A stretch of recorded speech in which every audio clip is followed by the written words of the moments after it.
Oh, here we go, Kelly. Wow, look at you. Whoa. That's Wow. hilarious. No, it's not. Oh, It's that's, great. yeah. Like I should be at the Moulin Rouge. You look like, excuse me. Hooker? No, Nicole Kidman. Okay. No, seriously. Sultan's kicking. Guys ready on the right? Yes, sir. Yep. Ready on the left there? Me. Few seconds here. Yeah, one day. All right. Amanda, are you ready? All right. All right. Well, good evening, everybody, and welcome to the regular scheduled city council meeting for September 19, 2023. My name is Mark Clark. I'm the mayor. I'm going to call the meeting to order. Please join me in the Pledge of Allegiance. I pledge allegiance to the flag of the United States of America and to the republic for which it stands, one nation, under God, indivisible, with liberty and justice for all. Roll call, please. Mayor Clark. Here. Mayor Pro Tem Castle. Here. Councilmember Spear. Here. Councilmember Johnson. Present. Councilmember Neal. Present. Councilmember Mortensen. Here. All right, next item on the agenda is awards and recognition for the police department, and I will invite Commander up here to present his awards and honor our wonderful police department. Thank you, Mayor, members of the council. I appreciate you letting us be here tonight. As you know, officers from Evans PD put it in and day out and do an outstanding job. Occasionally, some actions stand out and above, and we're here to recognize two officers for those actions tonight. With that, I'd ask Officer Grant Yount and Officer Brendan Nolte to join me up here.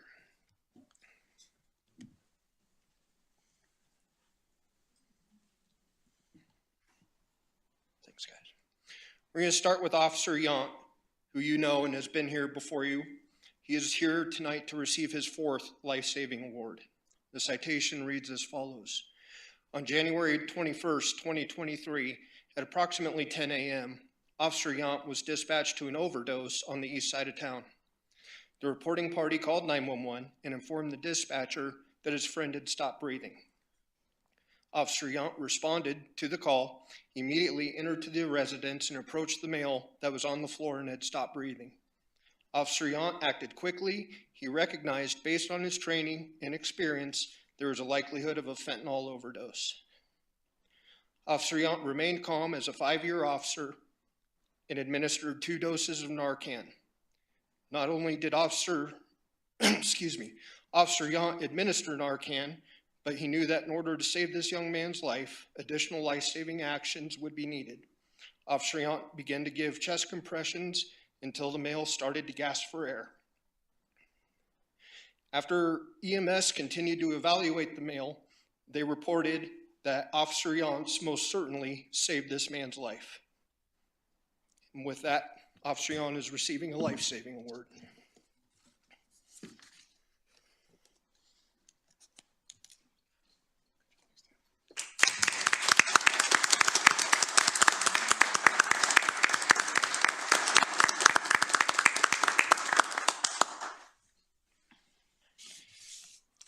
Officer Nolte's turn.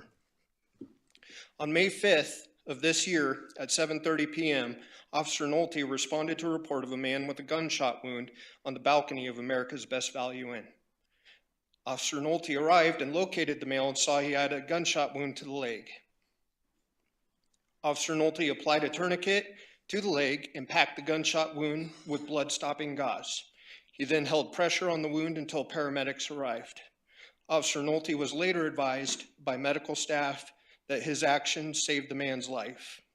Officer Nolte was directly responsible for the saving of a human life, and without his intervention, the male subject would have surely died. His actions were in keeping with the highest traditions of the Evans Police Department for saving a human life on this day. And with that, Officer Nolte also is receiving the life-saving award.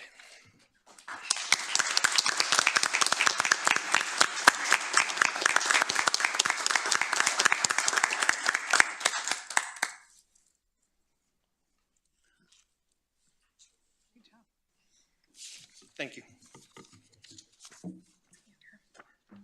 Well, I just want to say that this is a true testament that we actually have the best police department in the entire state of Colorado.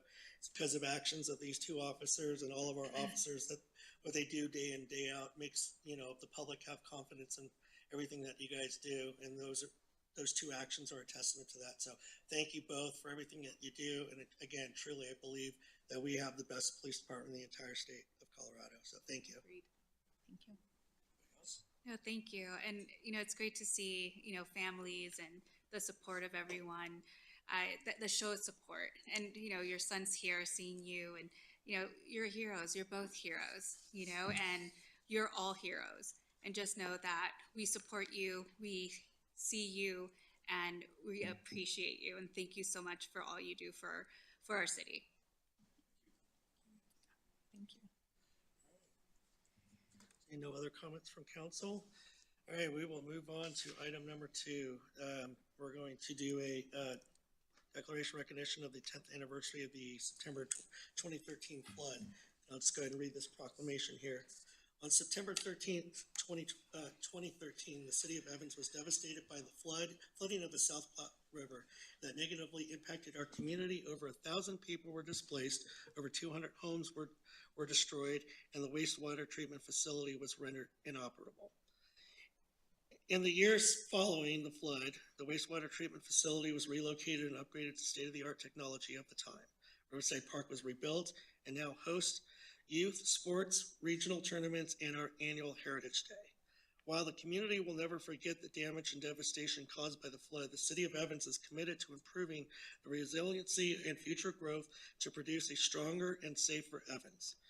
In the recognition of the 10th anniversary of the flood, the City Council recognizes the strength and resiliency of our residents, the hard work of the first responders, and the decommissioning of city staff to find ways to minimize potential risks during future natural disasters. So, that's what I have for that. And we'll give this to our city staff after we're done. Does anyone want to say anything? Anybody have any comments? Anything you want to say other than that? And again, Mark, the police department was very instrumental in saving lives. Chief Brandt told me back then that one of the officers waded through chest deep water with a disabled woman to get her out of the trailer park, and we didn't suffer any loss of life in that for that action. Absolutely. I think it was a very devastating time within our city. It was really, really hard for all the people that were displaced, but for everyone. Many residents were affected, as our council member Spear here was, and it was great to see just collectively everyone rallying together to get our city back up and running.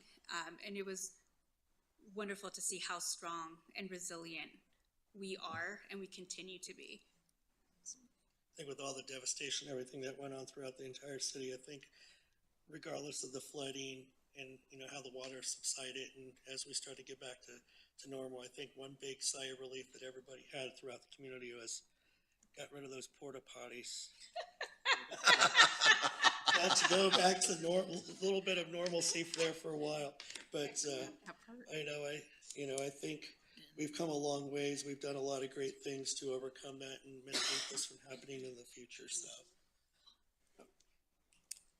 all right, next item on the agenda is audience participation. Does anybody in the audience have any comments that they want to bring up to the city council that's not of a public hearing and or on the agenda? If so, please come forward to the podium, state your name and address for the record.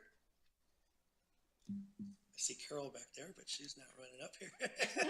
Not tonight. Thank you, guys. Thank you, everybody. Thank you. Next time. All right, seeing none, moving on, approval of the agenda. Madam Clerk, is there any changes to the agenda? No, Mayor. Entertain a I motion. move to approve the agenda. I second. I have a motion, a second to approve the agenda. All those in favor signify by saying aye. Aye. All opposed, nay. Motion passes. Next item, consent agenda, item number 3, mayor's appointment to the High Plains Library District Interview Committee. Item number 4, departmental updates for community development and economic development. I move to approve the consent agenda. Second. A motion and a second to approve the consent agenda. All those in favor signify by saying aye. Aye. All opposed, nay. Motion passes.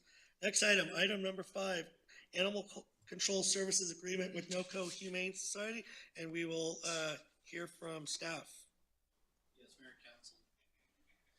Yes, Mayor Council, this is an issue that's coming back to you. If you recall back about a month ago, we had a work session to discuss this issue, and this is something that has been in work much longer than the past month. It's really consumed quite a bit of time this year. To go back a little bit, earlier this year, the police chief and I, and Deputy City Attorney, were having numerous conversations with the City of Greeley and Weld County about the potential closure of the Weld County Humane Society here in Evans due to financial challenges. After a number of conversations, we were able to have conversations with Judy Calhoun, who is in the audience tonight, and Larimer Humane Society about taking on these services for our respective entities. So that brings us to tonight. We've had a number of conversations. We had a work session about a month ago, and now we've got the contract for you guys to consider. So a few things that I want to highlight. This is going to take effect October 2nd. So right now what is happening as of June 6th, the Humane Society of Weld County is in the process of dissolving, transferring their assets over to Larimer Humane Society. That is expected to take to last until October 2nd. October 2nd of 2023, Larimer Humane Society then takes over the operations. With that, there will be an increase in the fee that we have to pay for those animal care services. So right now we're paying $4 per capita, which is about between $80,000 and $90,000 a year right now for the city of Evans. With this transition over to Larimer Health, that will increase to $8 per capita, which doubles that number to about $180,000 a year for the city of Evans. So from October 2nd this year to December 31st this year, we're looking at a cost of $43,773 for those services. Doing some quick math, that's about $21,608 higher than what we otherwise would have been paying at that $4 per capita rate. So then for 2024, the city will pay a total cost of $177,320 for the services set forth in the scope of services in the agreement. Again, at that $8 per capita, and then each renewal period thereafter, it'll remain $8 per capita, but then it'll just be adjusted based on whatever that population number is at the time. This has an initial term through 2025, and at which time it will then automatically increase for 1-year periods after that. Mr. Mayor, that is really the main points of this new agreement moving forward. I am pleased that we have an agreement. I do think based on the circumstances, I do think that this is the best possible outcome that we could have had. But Mr. Mayor, I will yield back to council. Be happy to answer any questions that you have. Great, thank you, Cody. Any questions, comments for staff? Yeah, I have a few. While I don't disagree that an increase is probably important, particularly as we understand the struggles that were had before, I do have questions on how that calculation comes to be. So who all pays into that? Is that any municipality within Weld County? So I know that the three that that have been in the conversations have been us, the city of Greeley, and Weld County. And Judy, if you have any input, I would invite you to the podium as well. But So yeah, so the sort of big three are you, City of Greeley, and Weld County for the unincorporated areas. We also are working on contracts with all the small jurisdictions that would be on just a per animal basis, because for most of them, they bring in 1 to maybe a dozen animals a year. I do want to say that our goal is after 2025 to be presenting you with a actually cost recovery model, so that if all works out, what we'd like to do is use 2024 data. It'll be a single year, which is in the Larimer County jurisdictions, we're able to use 3-year rolling averages, but I want to get you there a little bit sooner. Right. So that you're actually paying what the actual cost of services were. That'll be based on 2024 data. We may have to make some just adjustments because that'll be our first full year operating in the shelter. Sure. But really using that idea of what were the services that your residents used, how many animals actually came in from within the city limits of Evans. So based on those numbers, what did it cost us to provide those services, and therefore what's your share of those costs? That is our goal for 2026. This is helping to get us there. Sure. There are nationally, the total cost, there are various ways to value a contract. There are some national figures that it can cost $12 or more per capita to provide animal services. That includes the field. So you guys are providing the field, we're doing the sheltering. This does include all of your veterinary costs. So there would be no additional, emergency veterinary costs or some of those kinds of things, which on a different type of contract you would have to pay. Yep, so this is comprehensive. And it does keep you at that $8 per capita.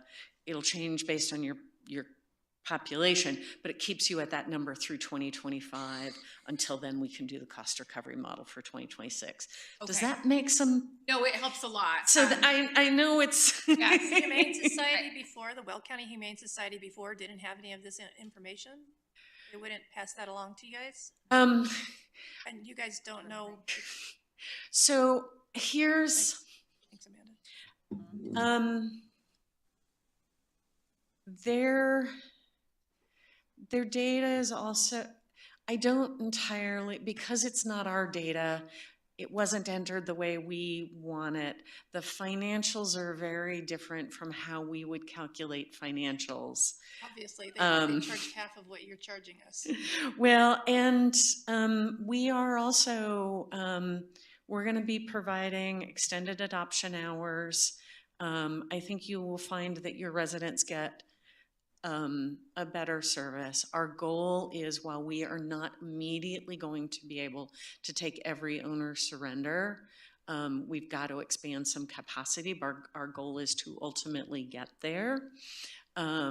We will have people who will be able to really assist in ways, try to get stray animals home, because we're staffing at a higher level. Our goal, our staff plan is to have about 35 FTE there. They've been operating on a 20 to 25 maybe. Yeah, it will cost us more. And that is costing you and Greeley and Weld County more. Well, I think it will. But I think it will cost you the appropriate amount to run a shelter. yes, yes. Say it that But way. if you look at that, if you think about that, More is relative. that sort of average of $12 per capita across the country, I'll be honest, the bulk of that is sheltering, because it costs a fair amount to shelter.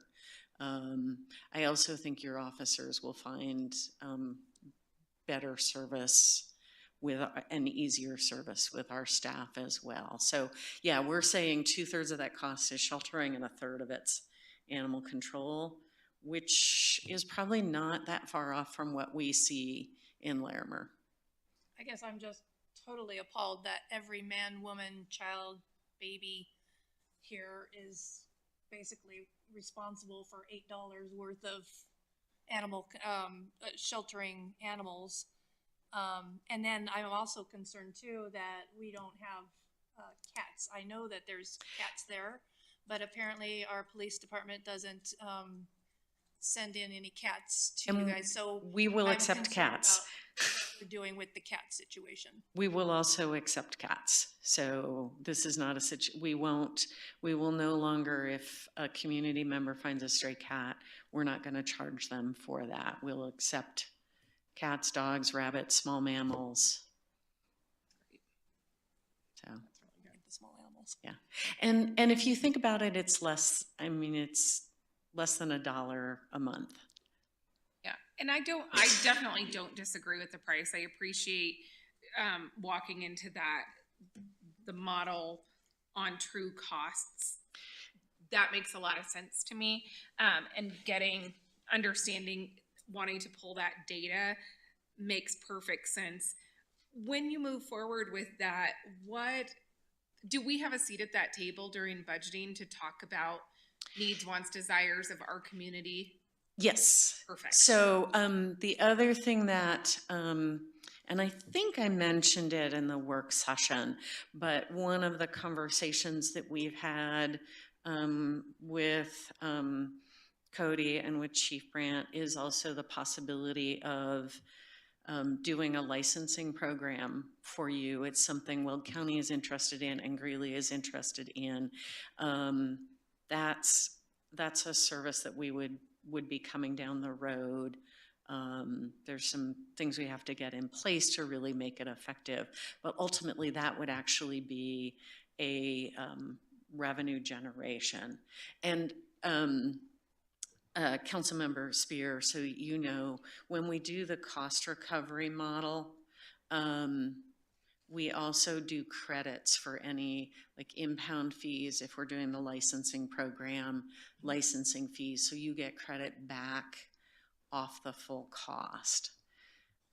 So when I know it's 2 years, I know it's a little more than 2 years away, and so you know you're looking at the next couple of years. But what I would ask is that you partner with us for this initial startup, and then I think in 2026 we can get to what it really costs. So what I'm concerned about is we partner with you for this initial startup, and I know we have like really no choice. But after 2024, you look at your numbers and we don't get that credit in 2025 because you decide to close it down. And then we're in this for the long haul. Okay. This is not, you know, we've operated in Larimer County. It'll be 55 years next April. We are not doing this. We are not coming in. We're not investing this money here in Weld County only to abandon it in 2 years. We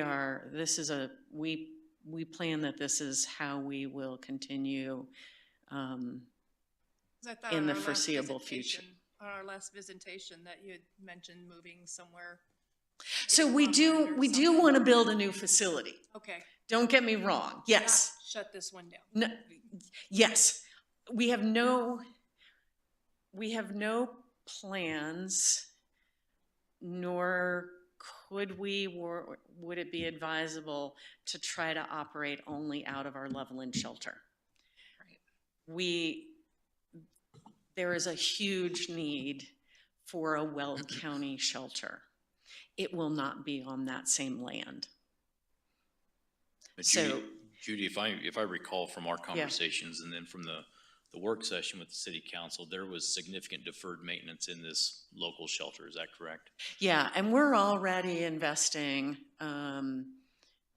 I think it'll end up being, when we're all said and done, probably close to between $500,000 and $750,000 in deferred maintenance, as well as then we are going to put 2 modular units on the property to expand our capacity a little bit, thanks to your planning department, and we really appreciate the work with them. And then we are looking at options for potentially doing an adoption center that would be off-site that would also expand capacity. The cost of that adoption center would not be charged to the contracts, because that's non-contract related services. Does that make sense? Yeah. So we are investing in this community, and we will continue to invest in this I community. just want to make sure that if we're investing in you guys, that you stay readily accessible for us. I mean, obviously, that is a good location for not only us, but Greeley and the surrounding smaller communities too. So. Yeah, and location for a new facility is completely up in the air. And yes, I would somehow, whether it's staff and also city council, I don't know, that's really in my mind up to Cody how that works.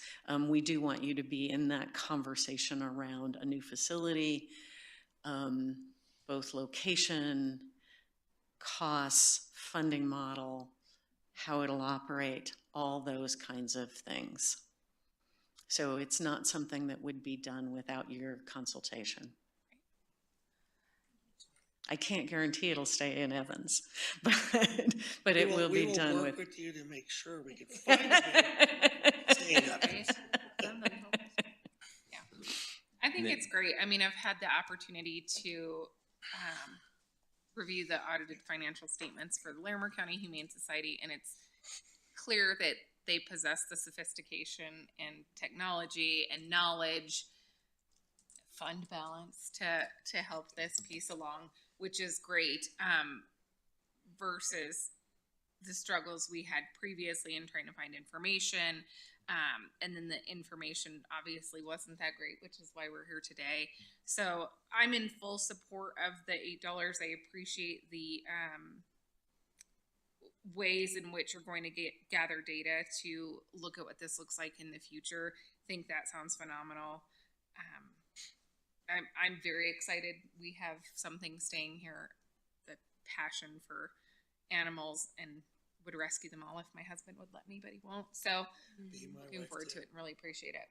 Yeah, and just FYI, our FY23 audit will be presented to the board next week. So after that, I'll be able to release it as a final audit.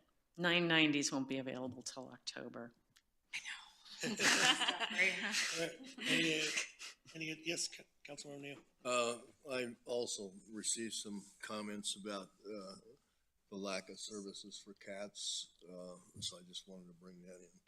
I've had several people question me about feral cats specifically, so. So feral cats is one, we are not planning on running a trap neuter release program, at least initially. We are fortunate in Northern Colorado to have the Northern Colorado Friends of Ferals as well doing trap neuter release, and they're doing I believe they're doing a fair amount here in Weld County, as well as Animal Friends Alliance and their community cat program, and we would certainly be working with both groups, at least initially. Again, not even long term, as we are able to get our staffing up, particularly our veterinary staffing, which is a little bit of a challenge, I will be honest with all of you. As we get that up, we will be gradually opening low-cost vaccine clinics and low-cost spay-neuter clinics. I anticipate that the low-cost spay-neuter clinics would also include doing ferals and community cats as well. So, but in the meantime, I do want to reiterate that if a community member brings a stray cat into us, they will not get, from Evans, they will not get charged for that. And if you want your officers to start bringing stray cats in, that would be included, if you want them to do that. They have enough on their plate. That's what I would anticipate. But I do know that that's because one of our members of our senior leadership team lives here in Evans, and it is a frustration to him that when he finds stray cats, right now, they want to charge for that. We will not be doing that. See, I just have to say, just with that, I think with any organization, the great thing about hearing what you just mentioned is the fact that there's someone that works for you, that lives here, and that you listened as well, and they know the plight of the area, and you acknowledge it, which is great. But I also want to say I appreciate the fact that you came in also and definitely helped our area and to continue this service that's definitely needed, and that's definitely appreciated. And by the way, like the NOCO humane name, it's great. Thank you.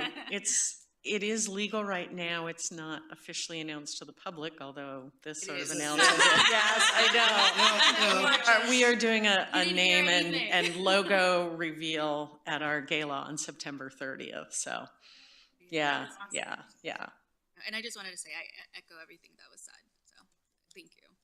All right, if there are no additional questions or comments, I would entertain a motion. Thank you so much. Thank you. Thank you. I move to approve the Animal Control Service Agreement with NOCO Humane to provide animal care services in the city of Evans and authorize the city manager to execute the agreement. I second. I have a motion and a second to approve the Animal Control Services Agreement with NOCO Humane to provide animal care services in the city of Evans and authorize the city manager to execute the agreement. All those in favor signal by saying aye. Aye. All opposed, nay. Motion passes. Thank you. All right, next item number 6, consideration of an amended development agreement with 10 Properties 2 Limited Partnership for the Reserve at Crescent Cove. Mayor, I need to recuse myself from this item, please. It's a conflict of interest. Okay, thank you for letting us know, and we'll hear Great. from staff. Good evening, Mayor and Council. Michael Hall, City Planner, Community Development Department. For your consideration is the amended development agreement with Tim Properties 2 for the Reserve at Crescent Cove. The subject amended development agreement is for a pending multifamily development, which is currently under construction. When I say construction, they're still doing groundwork, public improvements. They have not gone above grade yet, while they have submitted, building permits. The development will consist of 12 multifamily apartment buildings, 1 clubhouse, and 1 pool on the 18-acre site. There will be a total of 288 residential dwelling units. The development is separated into 2 phases. For reference, the property is located on the south side of 32nd Street between Harbor Lane and 29th Avenue. And additionally, Sam's Club is directly to the east of the subject property. The original development agreement was approved by City Council on February 15th, 2022 for Phase 1 of the site plan.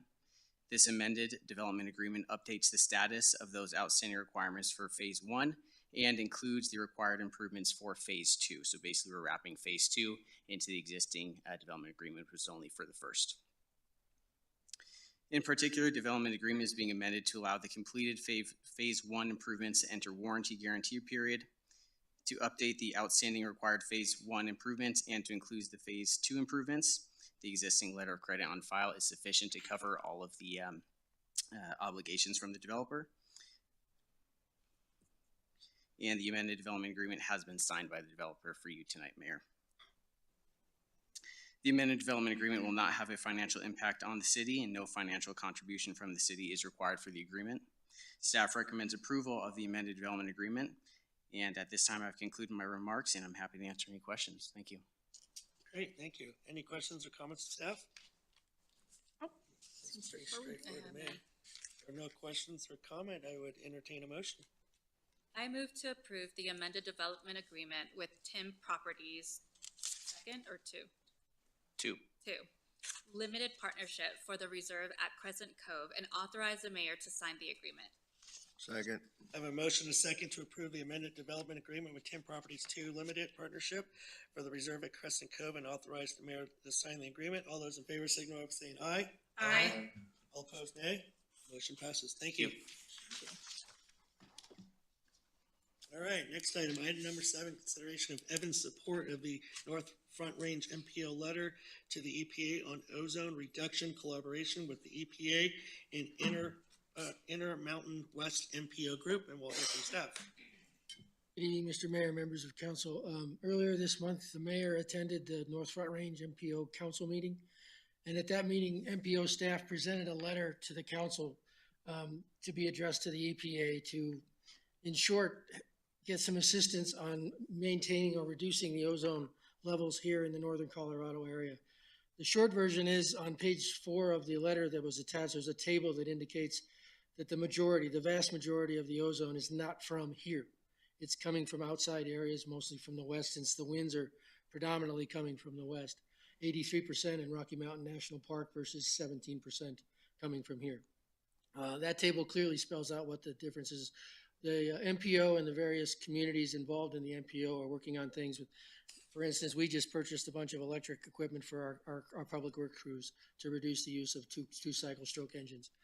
Electric vehicles are becoming more and more popular. We're doing everything we can, but there's no way possible for us to meet those ozone attainment levels without some help from the surrounding states and most likely some help with coordination with the EPA. So staff is recommending approval of the letter, and you have 2 motions, one for just approving it and another for potentially having the mayor sign it in conjunction with the commissioner. I'd be happy to answer any questions. Great, thank you. Any questions of staff? And I would agree with what Mark is saying. Being on the MPO there, there's been a lot of discussions about that, and a lot of the discussion, especially from the Will County perspective, is, since we are in the non-attainment area, especially all of Will County, where was a majority of this was coming from? And a majority of it was, as he stated, it's not from Will County, and a majority of it's not, it's from out of state, and it's other surrounding areas that are contributing to these ozone issues that we're seeing. And no matter what, as he stated, much as we go electric, we continue to reduce, gas, we put a lot of emissions on everything like that. We're not going to get our way out of it, but we'll greatly reduce it. So all of us on the MPO have kind of supported this and moving forward. The question is do you want us to just endorse the letter, or do you want me to also sign in conjunction with it? There's really not a consensus on the MPO on how they're doing it. It's kind of like a 50-50 split between the communities if they're just endorsing or signing it. I will leave that up to the majority of you. So what do you want to do? I'm fine with signing it if that's what you want to do. Yeah. So just to be clear, you mentioned about the equipment. Can you repeat what you just stated? Well, Evans just purchased a bunch of electric equipment, mowers, grass whips, those kind of things. And that was And we do have the gas for ones as well for the bigger stuff. Yeah, that's required. You can't build an electric engine big enough for that kind of grass cutting.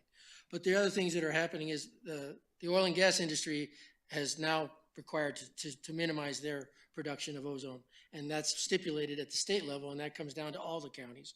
So we're doing everything physically possible to reduce the ozone in the northern Colorado, North Front Range metro area, and it's not going to be enough to reach those attainment levels that we want to. So we'll always be in the non-attainment area. It just won't happen. So the other states and the federal government need to come to some kind of plan, a state level plus a regional level plan to help us, everybody in Utah, New Mexico, Arizona, all the states come up with a way to make it better. It can't just be on a small North Front Range MPO. It has to be much, much larger. And so we are signing into what you just mentioned.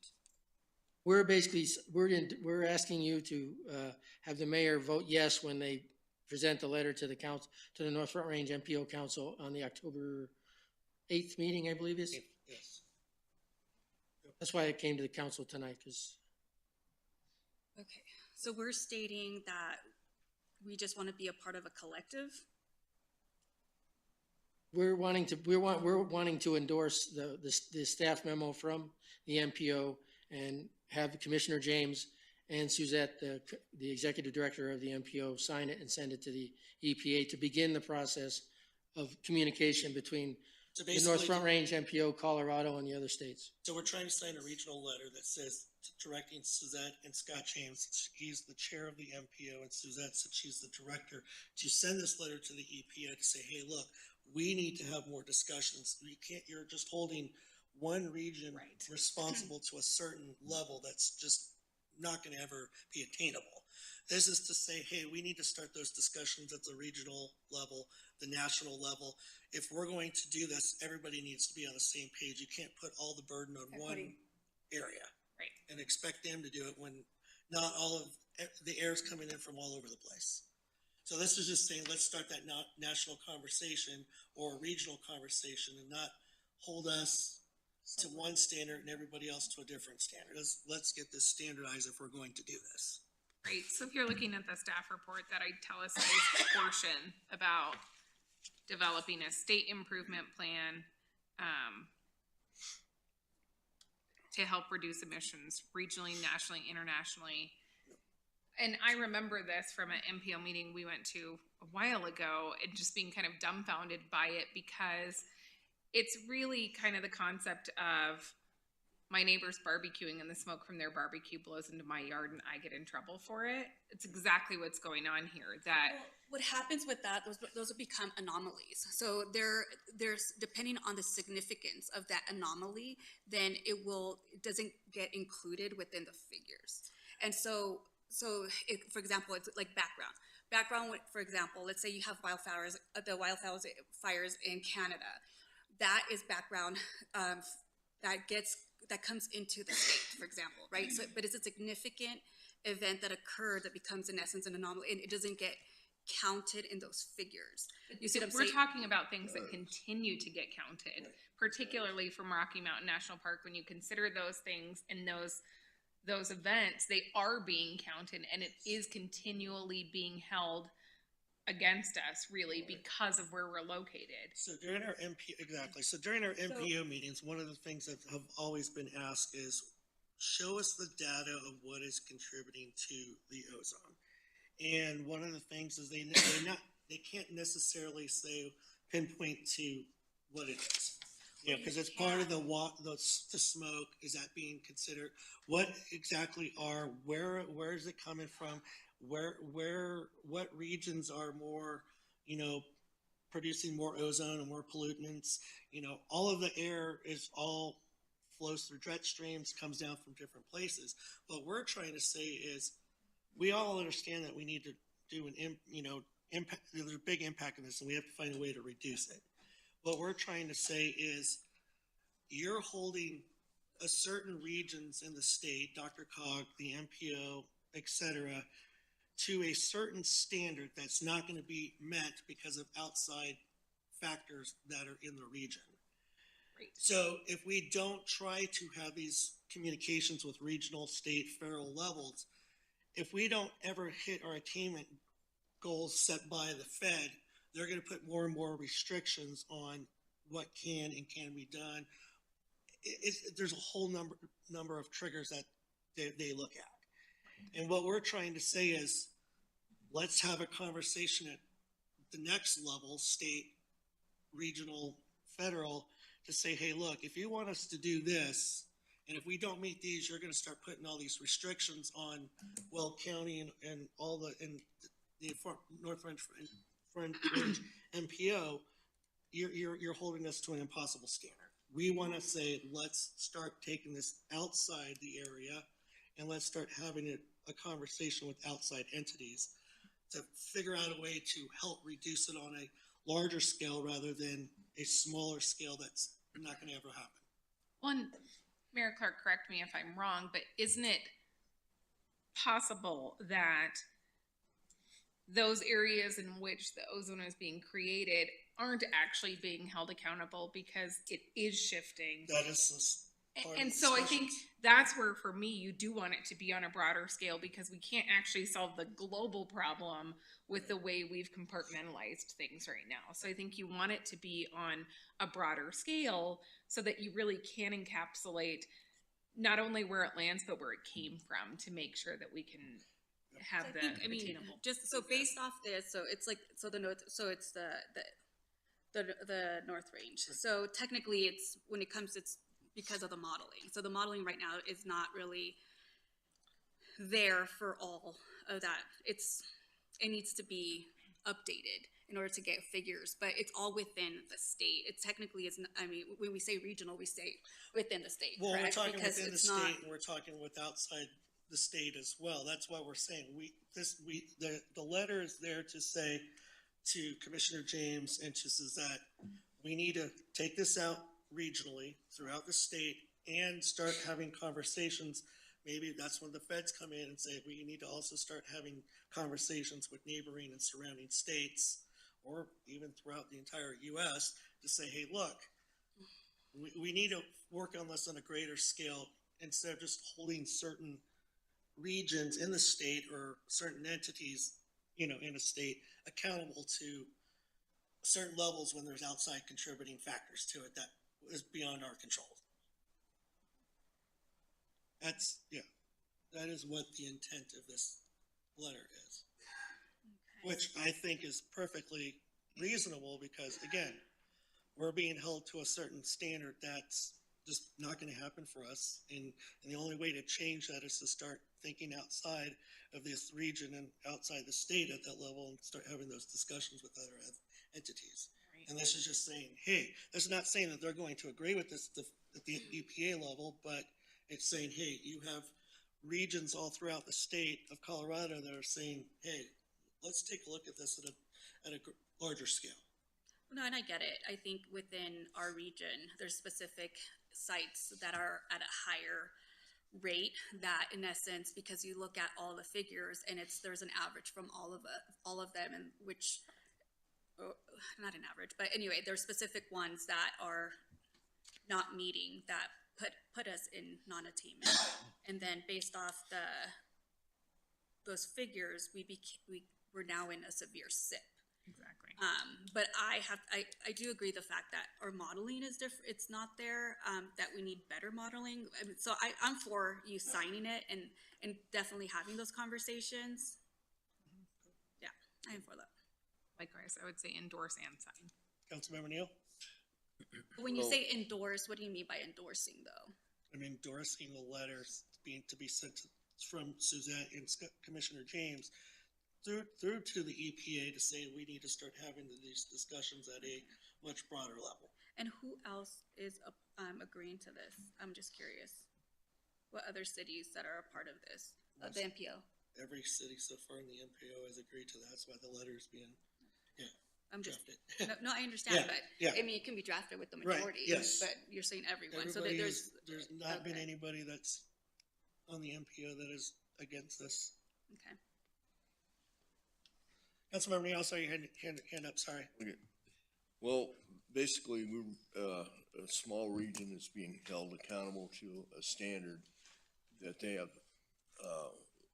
to some extent, no control over, because we're pulling in pollution from around the world. When a volcano erupts or a forest fire, we're pulling that pollution into affect our levels.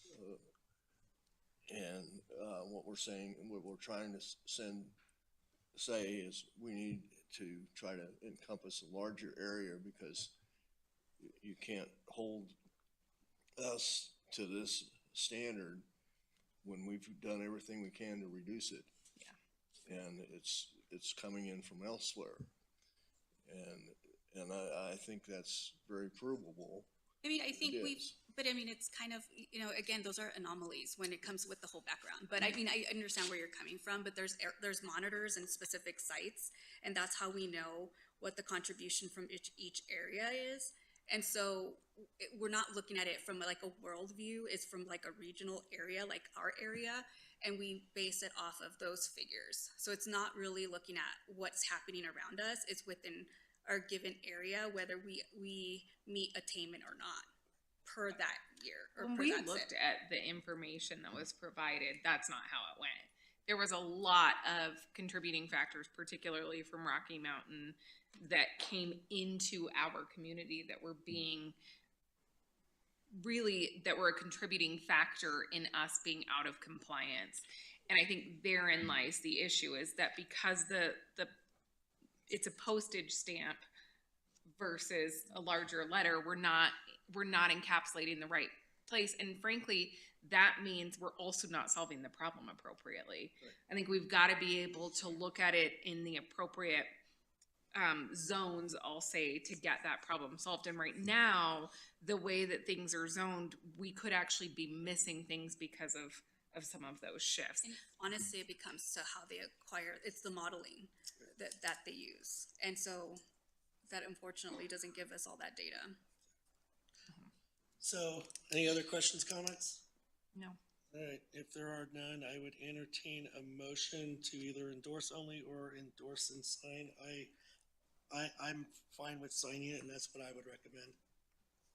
I move to support sending the attached letter from the North Front Range Metropolitan Planning Organization to the EPA and authorize the mayor to vote in favor of sending it to the EPA at the next North Front Range Metropolitan Planning Organization Council meeting and sign the letter for Evans together with chair and the executive director of the North Front Range Metropolitan Planning Organization. Second. I have a motion, a second, to support sending the attached letter from the North Front Range MPO to the EPA and authorize the mayor to vote in favor of sending it to the EPA at the next Front Range MPO council meeting and sign the letter for Evans together with the chair and the executive director of the North Front Range MPO Planning Organization. All those in favor signify by saying aye. Aye. All opposed, nay? Oh, sorry. All opposed, nay? Motion passes. Thank you, Mark. Appreciate Thank you. it. Yeah, thank you. Mark, I have also a question. Are you able to provide how we as Evans are doing our part? I can ask the MPO to look at well, I know what we're doing, but I can ask them. What was that? I know what we're doing in terms of buying equipment and stuff, but And I I can know, also and that, I was a part of that. Right. But aside from that, what else are we doing? well, the MPO as a whole is encouraging, and there's rebates out there, so it's targeted to all the communities, so the communities can dive in, but it's really at the consumer level, not so much at the government level. So it's targeted to the individual consumers in terms of rebates for electric cars and those kind of things. And then reducing your number of trips, your vehicle miles traveled by working from home. So encouraging people to work from home 3 days a week. And we are doing that as a staff. So people do have 1 or 2 days a week at home. Yeah, not much of that's changed since we've been doing that over the Well, last I'm couple just of curious. years. It'd be Yeah. nice to see our plan on how we as a city are doing, like are taking this on, you know, and granted, I know regionally, but as a city as well, like what are we doing? Probably a good item for council discussion or a future work session. No, of course, but I'm not saying now, but if possible. Thanks, Mark. Appreciate it. All right, next item number 8, sales agreement for CAT 938 front end loader, and we would hear from staff. Yes, Mayor and Council, this issue is coming to you. If you recall back over the last couple of weeks, we've had a number of budget work sessions or budget conversations about the condition of some of our older heavy equipment, and certainly the CAT 938 front end loader was a part of that. What we have before you tonight is a sales agreement from Wagner Cat out of Windsor for the purchase of a CAT 938 front end loader, similar to what we have. Our current piece of equipment is a 1999 CAT 938G. What we're proposing to replace it with is a CAT 938. What we have in the purchase agreement, you'll see I highlighted a portion of that, which shows our Sourcewell membership, and Sourcewell is formerly NJPA. It's a national purchasing consortium. So these pieces of equipment are bid nationally, competitively. So we're able to bypass the bidding process and expedite the purchasing process. What we are able to do, what they've provided us is a sales agreement for $362,165.59, which includes a $45,872 discount because of our membership in Sourcewell. Now, I also sent you guys an email today. I don't know if you were able to see that, but one of the things I asked Cameron to do is check with Wagner Cat to see what a potential trade-in for our existing piece of equipment would look like. They came over yesterday, did an evaluation of that piece of equipment, and are offering a $35,000 trade-in for our existing 938G. So if the council is interested in going down that path, that would take that 362,165.59, and that would lower it down to $327,165.59. Certainly, I think that that is the best path forward, and that would be my recommendation to the city council. If the city council is interested in that, then I have included a motion in the email that I sent you today with that particular purchase agreement. And I just want to also reinforce, this is the way we're paying for this. So we budgeted $513,908 in the 2023 budget as severance tax revenue. When we received our 2023 severance tax funds this year, those funds equaled $1,561,063, which left us a $1,047,155 surplus. So we're able to consider the cap purchase, but also the next business item, the 2 dump trucks, using the surplus severance tax revenue, and keeping these large purchases off of our annual operating budget, and therefore off of the tax, off the taxpayers' shoulders, really. So, Mr. Mayor, with that, I'm going to go ahead and turn it back over to you for questions. Be happy to stand for any questions you may have. Great, thank you. Questions, comments? Councilmember Neal?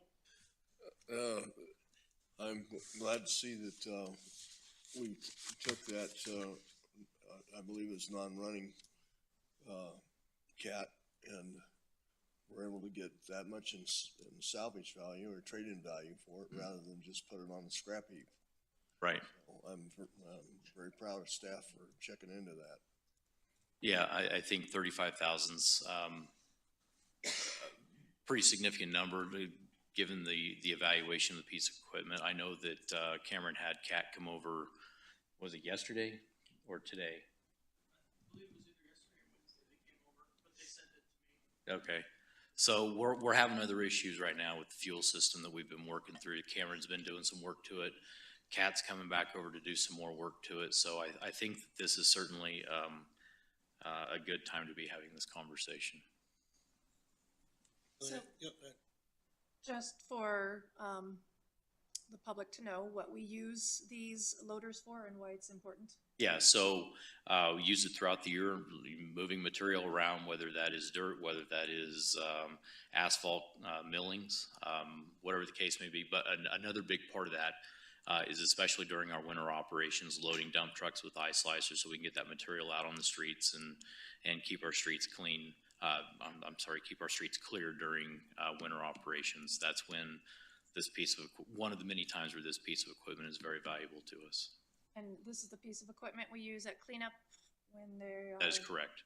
Pushing. Anytime stuff. we're moving, we've been going through our metal scrap pile and getting it shipped over to Anderson. So loading trucks with that material, the front end loader is a very valuable piece of equipment for moving large volumes of material. So we okay this tonight? When are we expecting that piece of equipment to be here? So we will submit the order first thing tomorrow morning. Do you have any estimate on when? So heavy equipment's been all over the place with what the lead time is. Do you have any expectation on what? I asked today, he said he'd expect around September of 24, so about a year. A year. So. A year out. Yep. So but are we gonna be able to keep ours until that time? I mean, because if we don't have one, we're not sending them our trade-in now, are we? No, that would not, no. I mean, obviously we need it for the next year. We need some kind of a loader. We have to have a loader. I mean, unless you guys are gonna get some shovels and. He's like, no. He's like, they're all shaking, no. As long as we have something that we can use that's operational between now and then. Right. So, Yes. so will this be, I'm assuming then this will be an item on the 2024 budget then, since we won't receive it until then? Pardon me? 2024, right, from a budgeting perspective, since we won't receive it until then? No, what I would propose is using the 2023. No, but I don't think you legally can. I mean, you can use the funds, but I think from a budgetary standpoint, you're gonna have to include the cost in 2024.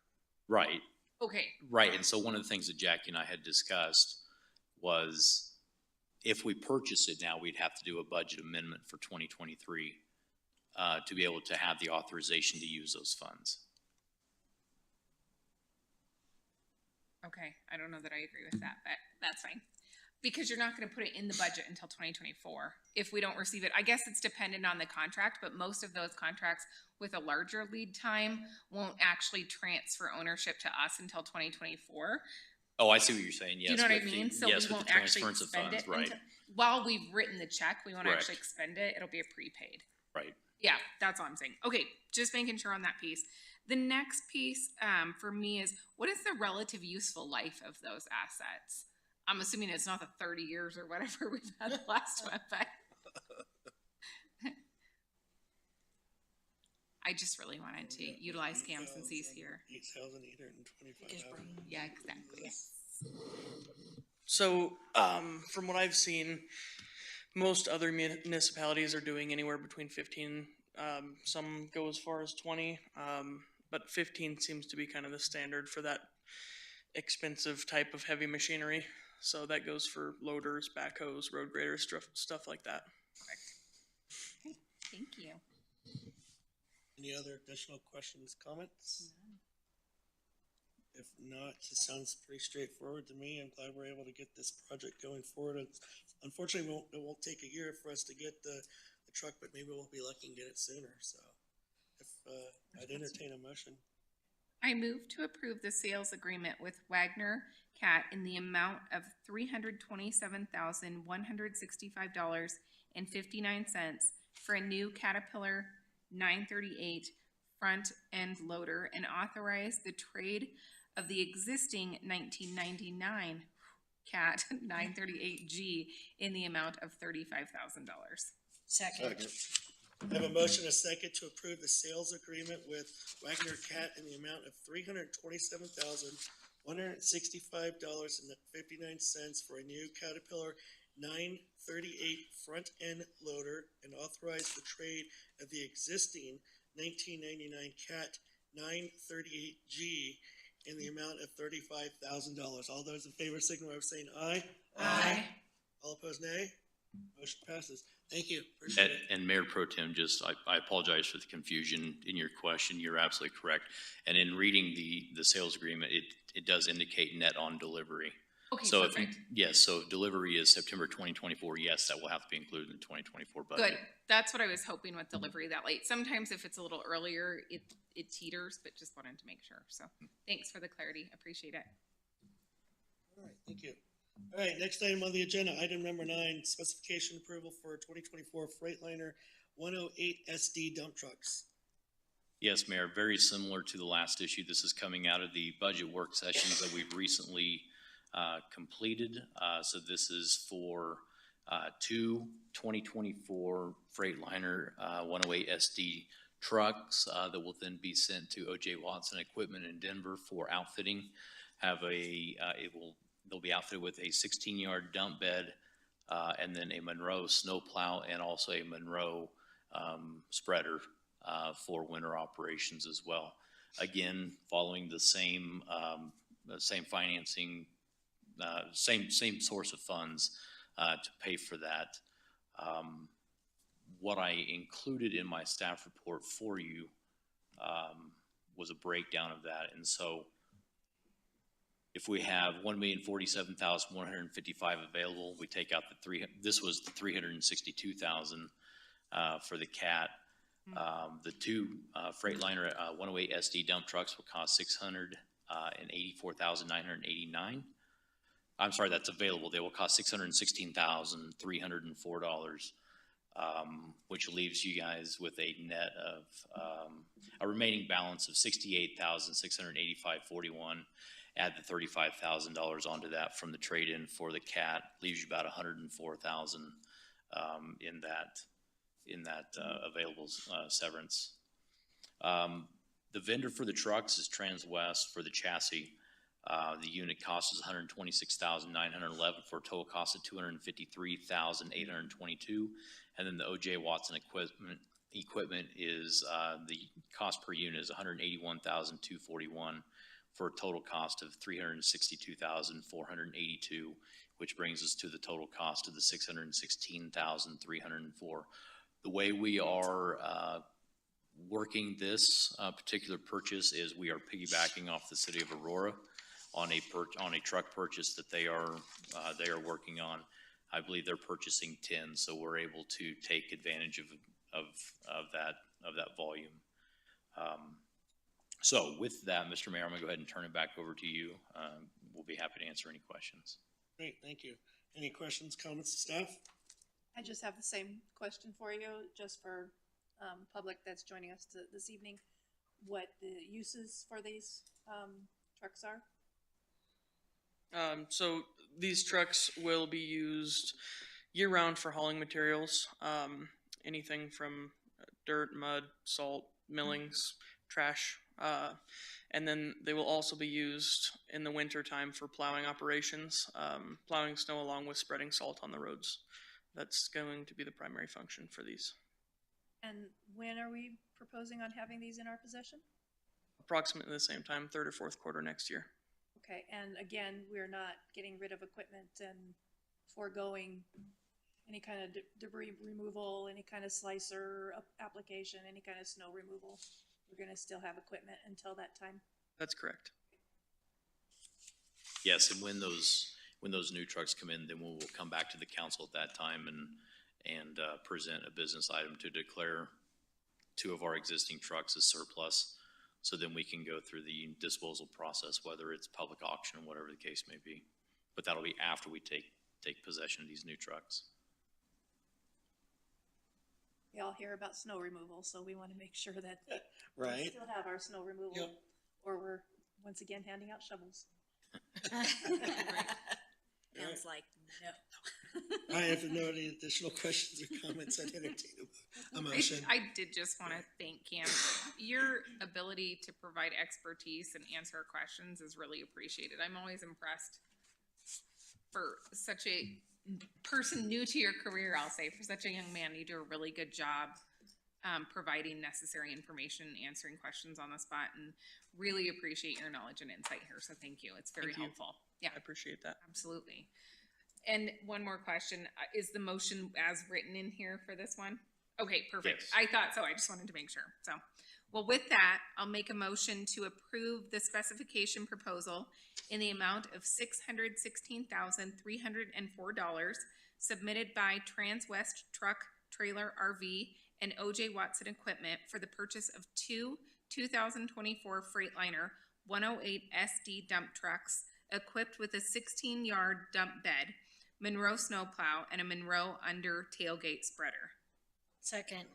I have a motion, a second, to approve the specification proposal in the amount of $616,304 submitted by Transwest Truck Trailer RV and OJ Watson Equipment for the purchase of 2 2024 Freightliner 108 SD dump trucks equipped with a 16-yard dump bed, Monroe snowplow, and a Monroe under tailgate spreader. All those in favor signify by saying aye. Aye. All opposed, nay. Motion passes. Thank you. Thank you again. Great job, Kim. Thank you. All right, next item on the agenda, report, city manager. Yes, Mr. Mayor and Council, I have a few items for you tonight. Most of these are just, updates to a few personnel recruitments that we have going on right now that we've been talking about for some time. But number one, I've completed the review of the job description for the sign technician position. Human Resources will now begin the recruitment so we can begin working on our larger project of retroreflectivity throughout the community and replacing street signs, bringing those up to current standards. So hopefully we'll be able to get moving on that. I know they're going to post the position here pretty quick, so we'll be able to start taking a look at what candidates we have for that. I'm currently reviewing applications for the Parks and Recreation Director position. We received, as of yesterday, we'd received just about 50 applications for that position. We've got a good solid core of qualified applicants, so I'm gonna start reviewing those applications and then setting up the initial phone screen so we can then start working towards the in-person interview process. Here, hopefully have this process near complete within the next month or so. Let's see, an offer has been extended and accepted by a candidate for the communications specialist position. Again, we hope to have that completed here in the next couple of weeks. So that offer's been extended and accepted. So we're pretty excited about that opportunity here before us. You may see some stuff out there on social media. We do have a leak in our irrigation system that's affecting Willowbrook and the ridge at Prairie View. Water distribution is working to repair the leak. We got an email later this afternoon that indicated they think they found the area that they need to be focusing on. So we'll see what tomorrow brings, but there is an issue that we're working through right now. And then lastly, here we've had some conversations about traffic calming measures over at 29th and 32nd Street. We were looking at a guardrail as one option. That was about $23,000. The other option that we were looking into was bollards. It would be about 10 bollards that we would install. We've received that quote. That's $7,500. So staff is planning to move forward with that installation. Hopefully we'll be able to get it done here within the next couple of weeks, and then those bollards will be installed, and then they will be painted a safety yellow so they are visible. So wanted to bring the city council up to speed on where issues stand with that traffic calming project. Mr. Mayor, that's all I've got tonight. Great, thank you. City Attorney. Thank you. Thank you for the discussion of the camping ban this afternoon, and I have nothing further. All right, great, thank you. All right, council discussion. I have a couple things and then bring it up there. So first of all, I want to say thank you to all of the staff and to Councilmember Spear and Mortensen that worked really hard on Heritage Days for this year. I think it was fantastic. I heard nothing but great positive feedback from everybody that I spoke to. The entertainment was great. Staff worked really hard. The parade was fantastic. When I came back later on that evening at about 5:30, I saw the food trucks were still packed. The vendors, the expanded beer garden and the distilleries that are out there were packed. People were really, really happy and excited. So thank you for all of the hard work for everybody that put into it. We really, really appreciate it. It was a great success. Looking forward to seeing what comes about for next year on that. So my next item is all of you should have received an email within the last couple days as we move forward to the city manager evaluation. We went through, it's kind of the same format as we've used before in the past. This time it should be in a PDF format, so it's fillable. So just make sure you keep a copy for yourself to bring with you on October 3rd when we go over the results with Cody, and then just get it back to me by September 30 so I can kind of compile it and just do an average score and everything and all that. So you also should have received as a secondary email a staff report from some of the leadership team members that's kind of provided their feedback for us to use in our evaluation purposes to kind of help with those few questions that we've had struggles with in the past. So just get those back to me by September 30th if you can, and we'll discuss them on October 3rd. So that's all I have, unless anybody else has anything else. I do. I just want to say thank you for getting the bollards taken care of, and I'm happy to see those getting installed. I think that area definitely was in need of a safety measure, and I think that would definitely help in that area. I'll let the residents in that area know so they can be on the lookout, and I'm excited for them just for that to go in there. I also have to echo, it was so much fun. I don't know, it's interesting because I guess because I'm not on the committee anymore, and so I have a different level of fun now because I didn't have to plan it or help plan it. But I mean, staff does it all, and you guys did such a great job. You all did, and it's exciting to see the community out and having fun. The parade was fun, lots of candy. It's fun to see all the faces, the kids just, with joy, seeing all the candy being tossed to them. But I have to say, my perspective comes from my children for the second half. The inflatables, oh my goodness, they had such a blast in those. And I think it was great because, it was something that they can do that they didn't have to wait in a long line for, unlike the swings. But they were able to, partake in all that. And I saw all the kids partaking and they were having a blast, and they had fun. They were running around just being goofy, and, it was just nice to see everyone just enjoying themselves. And I think it's something that we need every single year. And it's important just to get our community out. And I have to say, for the parade, gosh, so many kudos. I received so many messages stating that it was well organized and it was like the best parade and they had such a blast. So thank you to staff and thank you to Councilmember Spear and Mortensen for helping with that. I had a comment from a waitress at Farmer's Inn. She watched the fireworks from vicinity of 11th Avenue and 26th Street, and she thought they were fantastic, so. Oh, they're amazing. That's all right. Well, my horses didn't think they were fantastic, as long as everybody else enjoyed themselves. Any other additional comments, anything, or discussion wise? Bring up? All right. So I have one thing. Go ahead.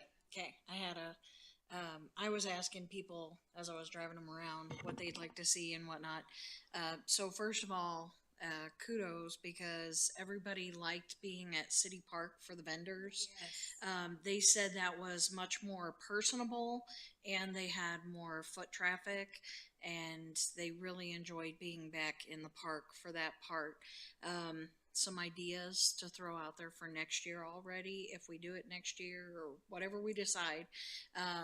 Someone said, this was kids, they would love to see dogs dressed up in the parade. Okay, And I started laughing because I was like, well, I was thinking, remember something with pets because people have their animals. You and guys someone, did not see me the whole well, time. someone The dogs. said the Humane Society should bring adoptable Like adopt me. dogs and dress them up and do something like that. Just an idea. And then I had another idea that was given to me by my mom. She said my hometown had like one of those, like what we did, Heritage Day, and the library had an event at the same time and they were selling their used books or books that were no longer in circulation, or if they had extra books, they were, having something with that. So maybe if we could get the library district to do something like that, I'm just throwing it out there for next. You see, the church had their garage sale. Yeah, But that's that's a their good bake sale. idea. Just really put it on the back of something and get more traffic for those too. So. It's like a great way to get the community involved. I had a good time too, and that was the first time I had gone for the fireworks. I never had done it before, so Really? It was I so never had. Yeah, neither had Mort. Of course, he was always working, but we had a great time. The location was good. I liked the separation, and I just it was all you guys. You all did great. Yeah. And it was also fun to see the citizens. They had a float. So Yeah, it was that great. was a great, that was a great clue. That Yes. was cute. That was great. Yeah. Right. Oh, no, it was fun. I can't tell you that I saw the fireworks because I was trying to keep things from killing themselves. Oh, no. But anyways, but I think that the staff, I was a little concerned, we didn't have a headliner. And then we had a headliner and it really got banged out. And I have to tell you, I think that there was a larger attendance this year. It was insane. Yeah. When we pulled up, I was like, oh my gosh, it's crazy. I mean, even going back in the evening, in front, because I think a few years ago, I had a few friends and we stayed in front of the stage for a little bit. And this year it just didn't seem like there was a lot of room to stay in front of the stage. So, I do have to say that I talked to the food vendors, and they all said that our city staff treated them wonderful. The whole process was absolutely wonderful.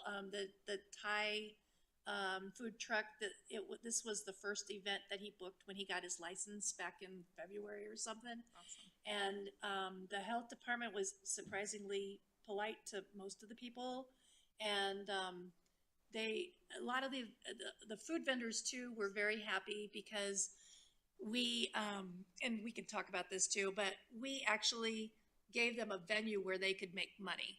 And I know a few of them had been to places where they had a few surprises and they didn't get to make the money. So they were very, very happy with that. So thank you to the staff. They did a really good job. And thanks for everybody for coming. That countdown, I don't know. It was special. I don't know. I'm just like still always super excited. It was just nice to hear the countdown and then all the fireworks. It just felt, I don't know. There's so many people. It just felt like everyone was out and together. We're just watching this amazing fireworks show. It was great. I don't know. I had a blast. And I hope you all did too. The other thing I want to say publicly too is thank you to the fire department. I know they're not here, but the community in that nice big long line for pancakes. The only thing that I heard, there was no complaint about the long line that I heard. It was just a thank you for the fire department for coming out and supporting the community on that. It means a lot to the community to have those pancake breakfasts. I got a question for the people that have been on the Heritage Committee. What happened to the fun run that they used to have before the parade? We didn't have a fun run before. I think I've been to that parade so long, and we had suggested to have a fun run, exactly. but there was other fun runs. There was other 5Ks on that day, and so it's very hard to get all of that put together. That really seems like an oxymoron. I'll look and see if I still have a T-shirt from 40 years ago. Coach. Dude. Well, care for that. So it's as old as I am? I'll see if I have a onesie from then.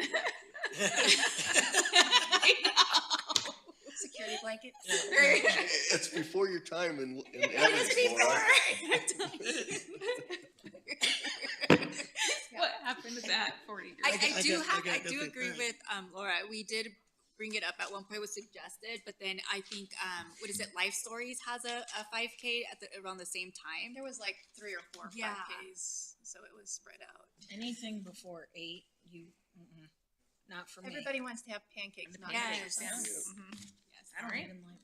All right, well, if there's nothing else left for council discussion, meeting adjourned. Thank you, guys. Thank you. Sorry, I do so funny. It was fun. I only run for my PT test, and I don't run for fun anymore. That's it.